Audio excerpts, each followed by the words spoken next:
एक बीमारी के बारे में हम सब बार बार सुन रहे हैं, पढ़ रहे हैं, अखबारों में, टीवी में, मीडिया में, और डर बैठ गया है, दहशत बैठ गई है मन में। तो भारत के जो बड़े बड़े शहर हैं, जहाँ पर पैसे वाले लोग रहते हैं, जहाँ पर परचेजिंग कैपेसिटी ज़्यादा है, लोगों की क्रय शक्ति बहुत है, ऐसे स्थानों पर अक्सर ये माहिती फैलाई जाती है या फैल जाती है और लोग डर में और दहशत में आ जाते हैं। पुणे में इतना डर और दहशत हो गया है कि सरकार ने सारी शालाएँ बंद कर दी हैं, हॉस्पिटल सिर्फ खुले हुए हैं, बाकी सब बंद है। मैं बार बार पुणे आता रहता हूँ। मेरी जिंदगी में पुणे की सड़कों पर इतना आराम मैंने कभी नहीं देखा। कोई है नहीं सड़क पर चलने वाला, सब घर में बैठे हैं, सबको दहशत हो गई है। और दहशत एक ही है कि पता नहीं हमको ये वायरस का इन्फेक्शन हो जाएगा और फिर हमको बीमारी हो जाएगी और हम मर जाएंगे, क्योंकि ऐसा बताया जा रहा है कि इससे मरने की शक्यता है। शरीर की प्रतिकारक शक्ति इतनी कम हो जाती है कि कोई भी व्यक्ति मर सकता है। फिर आपको न्यूज़पेपर से ये माहिती मिली होगी कि पुणे में कुछ लोग मर गए हैं और भारत में भी कुछ लोग मर गए हैं। तो भारत सरकार की ये जो माहिती है कि कुछ लोग मर भी गए हैं, उसने और डर पैदा कर दिया है। सब मर रहे हैं, हॉस्पिटल में हैं, कुछ काम नहीं हो रहा है, ऐसी इमेज बन गई है। ये सारी इमेज मीडिया ने बनाई है। मैं आपको कुछ वास्तविक बात बताना चाहता हूँ, कुछ सच्चाई है जिसको आपके साथ शेयर करना चाहता हूँ, इस दृष्टि से कि आप सब योग शिक्षक हैं, हर दिन आप कक्षाएं लेते हैं, हर दिन आपके योग और प्राणायाम सीखने वाले आपके पास लोग आते हैं। तो आप ये बात, ये माहिती दूसरों को कहें जो मैं आपसे शेयर करना चाहता हूँ। सबसे पहली माहिती कि जो बीमारी फैलती है वो एक वायरस से, उस वायरस का नाम है AH1N1। ये जानकारी आप सबको है। लेकिन जो महत्व की माहिती है वो ये है कि ये वायरस भारत का नहीं है, ये विदेशी है, परदेशी है। ये वायरस परदेशी है, ये बीमारी परदेशी है। ये वायरस कहाँ से आया है? तो इस वायरस की हिस्ट्री के बारे में बताया जाता है कि 1.5 साल पहले ये वायरस पैदा हुआ मैक्सिको नाम के एक देश में। मैक्सिको लैटिन अमेरिका का एक देश है और उस देश में एक बहुत बड़ी अमेरिका की कंपनी है, उसका नाम है स्मिथ फूड्स प्राइवेट लिमिटेड करके, बड़ी कंपनी है। वो कंपनी डूकर का मांस बेचती है। हर साल 10 लाख मीट्रिक टन डूकर का मांस बेचती है वो कंपनी। अब 10 लाख मीट्रिक टन डूकर का मांस पैदा करने के लिए कम से कम 1 कोटी डूकर का कत्ल करना पड़ता है, तब 10 लाख मीट्रिक टन डूकर का मांस पैदा हो सकता है। और वहां के जो डूकर होते हैं ना, वो ऐसे नहीं होते अपने जैसे। हाँ, अपने भारत के जैसे डूकर है ना, वैसे नहीं होते, उससे तो डबल और ट्रिपल होते हैं। हमारे यहाँ जितनी बड़ी, जितनी ऊंची गाय होती है ना, वहां इतने ऊंचे डूकर होते हैं और एकदम मोटे मोटे थुल और इतने जास्ती मोटे होते हैं कि चल नहीं सकते, तो खड़े होते हैं, धम से बैठ जाते हैं, चल नहीं पाते, भाग नहीं सकते। इतना मांस उनके शरीर पर होता है और वो मांस उनको इंजेक्शन दे दे के बढ़ाया जाता है, दवाएं दे दे के बढ़ाया जाता है। इंजेक्शन देके, दवाएं देके डूकर का मांस बढ़ाते हैं और वो मांस बेचने का काम वो कंपनी करती है। तो कंपनी का 1 पॉइंट प्रोग्राम है डूकर का मांस बेचना, मुनाफा कमाना और डूकर पालना। तो उनके बड़े बड़े रेंज हैं, उसमें डूकर पालते हैं, हर साल मांस बनाते हैं, फिर उसको बेचते हैं। लेकिन कंपनी के जो मालिक हैं, जो उसके मैनेजर हैं, जो उसके बड़े अधिकारी हैं, करता धरता है, वो अपने ही डूकर के मांसों को नहीं खाते। वो नहीं खाते, खुद नहीं खाते। मैंने उस कंपनी के कुछ अधिकारियों को ईमेल करके पूछा कि आप पोर्क खाते हैं? पोर्क माने डूकर का मांस। तो उन्होंने कहा नहीं खाते, वो वेजिटेरियन है, दूसरों को खिलाते हैं, खुद क्यों नहीं खाते? तो वो ही मुझे बोलते हैं कि हमको मरने का डर लगता है। कैसे मर जाएंगे? तो वो बोलते हैं ये जो डूकर का मांस है ये इन्फेक्टेड है और इसमें वायरस बहुत है और इसमें H1N1 वायरस होने की शक्यता सबसे ज्यादा है। ये जो H1N1 वायरस है ये डूकर में ही जिंदा रहता है, तो वहां के डूकर में ये वायरस जिंदा रह सकता है। और 1.5 साल पहले ये वायरस वहां डिटेक्ट हुआ और जो जो लोगों ने डूकर के मांस खाने वाले लोग हैं, उनमें से करीब 2000 लोग उससे प्रभावित हुए और 146 अभी तक मर गए 1.5 साल में। 1 साल 6 महीने में 146 लोग मरे, 2000 लोग इस बीमारी से प्रभावित हुए जिनको H1N1 वायरस ने प्रभावित किया, वो इन्फेक्टेड हुए। तो आंकड़ेवारी में देखा जाए तो ये कोई बड़ी संख्या नहीं। 1 साल 6 महीने में 146 लोग मरे। क्यों? क्योंकि दर वर्षी हमारे देश में अगर दूसरी बीमारियों से मरने वालों की संख्या हम ढूंढेंगे तो कैंसर से इस देश में हर दिन 1500 लोग मरते हैं, हर दिन।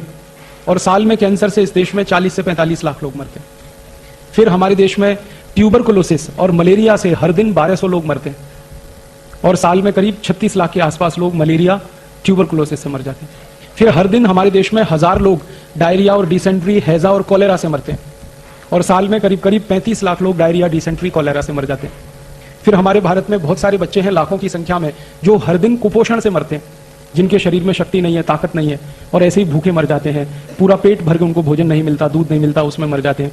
तो मरने वालों की संख्या तो बहुत है, कैंसर से मरने वालों की संख्या तो बहुत है, मलेरिया से मरने वालों की संख्या तो बहुत है, ट्यूबरकुलोसिस से मरने वालों की संख्या तो बहुत है, डायरिया, डिसेंट्री से मरने वालों की संख्या तो बहुत है, अनेक अनेक दूसरी बीमारियों से।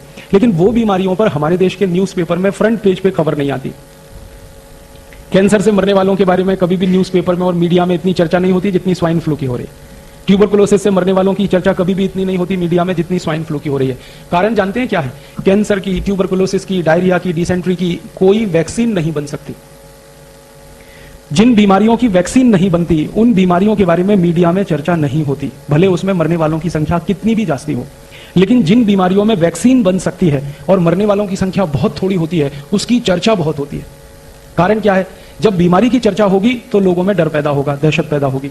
जब डर और दहशत बहुत जास्ती हो जाएगी, जैसा अभी बताया कि पत्नी का पति मर गया और उसके मन में इतनी दहशत और इतना डर कि उसने अपने पति के अंतिम शरीर को, माने आखिरी यात्रा को 5 फीट दूर से प्रणाम किया। माने दहशत इतनी जास्ती है कि जो धर्मपत्नी अपने पति के साथ सालों साल रही एक ही कमरे में, एक ही बिस्तर पर, जब उसको ये डर लग गया कि इसको स्वाइन फ्लू हुआ और उससे ये मर गया, तो दूर से ही उसने प्रणाम कर लिया। ये हद है, ये लिमिट क्रॉस हुई है डर की, दहशत की। और ये लिमिट क्रॉस कराने में मीडिया ने बड़ी ताकत लगाई है। मैं जो आपसे कहना चाहता हूं वो ये कि स्वाइन फ्लू का जो वायरस है वो आपको कभी भी प्रभावित नहीं कर सकता। आप पूछेंगे क्यों नहीं कर सकता? हमारे में कोई सुरखाव के पर हैं, या हम भगवान के दूत हैं, या हम ज्यादा योग और प्राणायाम करते हैं, ये कारण है? कारण क्या है? कारण उसमें से दूसरे हैं जो जानने की जरूरत है। सबसे बड़ा कारण यह है कि स्वाइन फ्लू विदेशी वायरस है, विदेशी बीमारी है, और H1N1 वायरस विदेशी है। माने ये वायरस दुनिया के उन्हीं देशों में पैदा होकर प्रभावित करता है लोगों को जहां ठंडी बहुत पड़ती है, तापमान बहुत कम होता है। अमेरिका में ठंडी बहुत होती है, कनाडा में ठंडी बहुत होती है, मैक्सिको में ठंडी बहुत होती है, ब्राजील में ठंडी बहुत होती है, फ्रांस में, जर्मनी में, ब्रिटेन में ठंडी बहुत होती है। और आप जानते हैं साल में 6 महीने ठंडी पड़ती है, और साल में 6 महीने तापमान उनके यहाँ 0 के नीचे होता है। -5 डिग्री, -10 डिग्री, -15 डिग्री, -20 डिग्री, कभी कभी तापमान -30, -35, -40 तक चला जाता है। 6 महीने बर्फ ही बर्फ रहती है। सड़क पे बर्फ होती है, मैदान में बर्फ होती है, खेत में बर्फ होती है, छत पर बर्फ होती है। बर्फ 10-10 फीट ऊंची होती है। और यूरोप और अमेरिका में 6 महीने सरकार के सभी विभाग की ताकत इसी बात में खर्च होती है कि सड़क से बर्फ हटाना, खेत में से बर्फ हटाना, चलने लायक सड़क को बनाना, खेत को खेती लायक बनाना। तो जिन देशों में बर्फ पड़ती है, ठंडी बहुत होती है, तापमान 0 के नीचे चला जाता है, ऐसे देशों में तरह तरह के वायरस पैदा होते हैं। और जितनी ज्यादा ठंडी होती है उतने ज्यादा वायरस होते हैं। सामान्य रूप से दुनिया के जितने भी वायरस हैं उनको पैदा होकर जिंदा रहने के लिए कम से कम 27 डिग्री सेंटीग्रेड से नीचे का तापमान लगता है। और 27 डिग्री सेंटीग्रेड से नीचे का तापमान जो जो देशों में हो सकता है, उन्हीं देशों में सबसे ज्यादा वायरल और बैक्टीरियल इन्फेक्शन हुआ करते हैं। अब भारत के बारे में बात करें और पूना के बारे में बात करें। भारत में इस समय महीना चल रहा है सितंबर, माफ करिएगा अगस्त का महीना चल रहा है।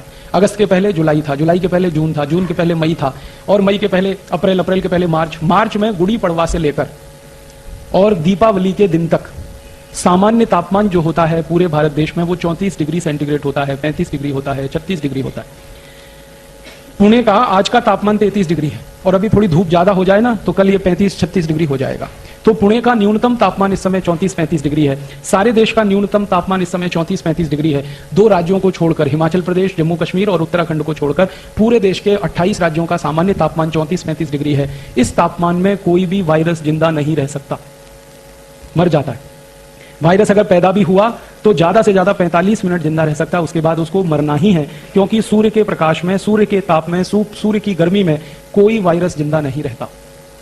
तो भारत दुनिया में सबसे अद्भुत देश है जहां पर सूर्य का तापमान इतना है, सूर्य का प्रकाश इतना है। यहां तो गर्मियों में मई जून में तापमान +50 डिग्री सेंटीग्रेड होता है। दूसरे देशों में -40 होता है ठंडी में, यहां +50 होता है। कितना अंतर है तापमान का, आप सोचिए। -40 से 0 पे आइए, 0 से आगे 50 तक जाइए, इतना बड़ा अंतर है, इतना बड़ा डिफरेंस है। तो जो देश ठंडी वाले हैं, बर्फ वाले हैं, जहां पर बहुत ज्यादा सर्दी होती है, उन्हीं देशों में वायरस इन्फेक्शन बहुत होते हैं। भारत गर्म देश है, गर्मी वाला देश है, उष्णकटिबंधीय देश है। भगवान ने भारत को ऐसा बनाया है कि सूर्य का ताप इतना तेज है इस देश में, इसकी कल्पना जो है हम तब कर पाते हैं जब हम माइक्रोबायोलॉजी जैसे विषय में पढ़ने के लिए जाएं। तो आप अपने मन से एक भय, एक डर निकाल दीजिए। आपके शहर में, पुणे में, पुणे के पूरे जिले में, पूरे महाराष्ट्र में, पूरे भारत में, जम्मू कश्मीर, हिमाचल और उत्तराखंड को छोड़कर कहीं भी ये वायरस हो नहीं सकता, क्योंकि तापमान इतना ज्यादा है। इसलिए इस बीमारी से आपके प्रभावित होने की कोई दूर दूर तक संभावना नहीं है, इसलिए आपके मरने की भी कोई संभावना नहीं। मन से ये डर निकालिए।